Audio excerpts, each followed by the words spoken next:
How to enable auto download media on Truecaller. Hello guys, in today's video I'm gonna show you how to enable auto download media on Truecaller. First open Truecaller and then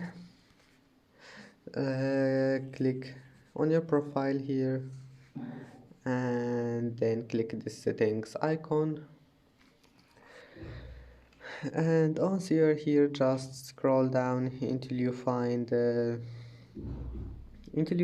data and storage, then click auto download media and select only on Wi-Fi, or if you want to use it on mobile data, just select it, and that's it. Now just go back. And that's it for today's video. If you like this video, please don't forget to like and don't forget to subscribe, and thank you for watching this video until the end, and see you in the next video.